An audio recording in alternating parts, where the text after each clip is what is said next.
Nagpunta siya sa States para kumuha ng divorce. And I'm sure she'll get it. So that's it. Soon I will be free to marry you. But first things first. Will you marry me?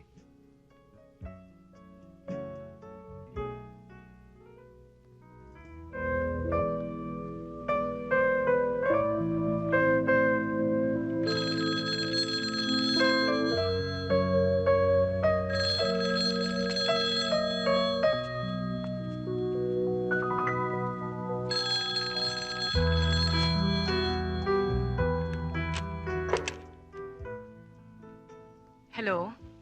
Candy, Joey? meron akong gustong i-propose sa'yo.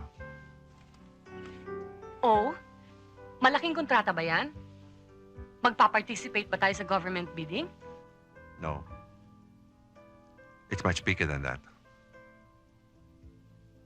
It's a marriage contract. Between one Candida Salvador and Jose Antonio Delgado. Joey, hindi ako nakikipagbiruan sa'yo, ha? My wife left me. Nagpunta siya sa States para kumuha ng divorce.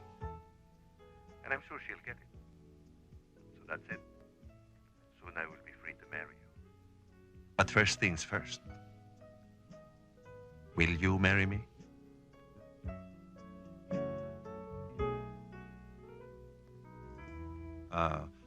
My daughter is here. I want to talk things over with her. I'll call you.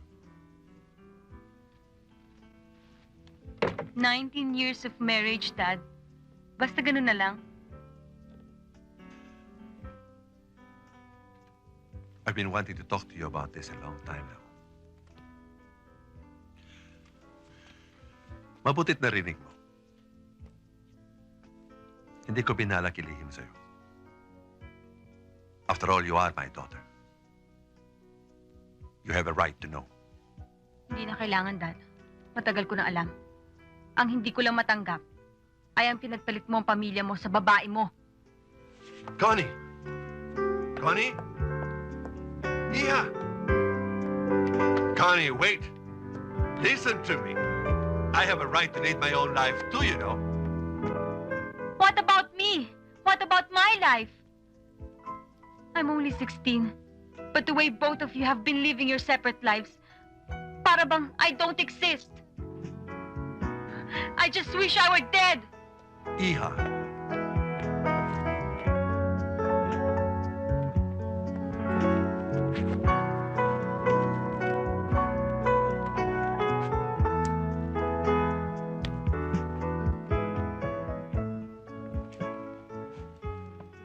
I didn't know you smoke. Marami naman nangyayari sa bahay na to na hindi mo alam. Because you don't care. You're never around. I guess you're too busy with your... Don't be like that, Iha. But I understand. I know you have a strong sense of loyalty for your mother. Dapat naman. I understand your fears. Natural lang yun. Balang araw, maiintindihan mo rin ako. When you are older, Older? Paano ngayon, Dad?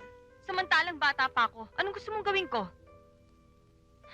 Hindi naman maaari yung parang wala akong nakikita, o wala akong naririnig, o wala akong nararamdaman. You're my father. Mahal kita. Mahalaga ka sa akin. Kasing halaga ng mami ko.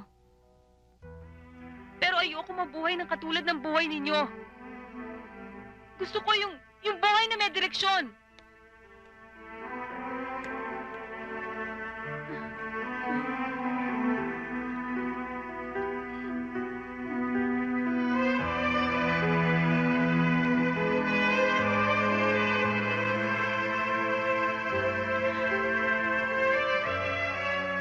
Dad, I don't want a broken home. I don't want this kind of lifestyle. Gusto kong maging normal. Merong isang ama. Merong isang ina. Pwede pa ba yun, Dad? Please.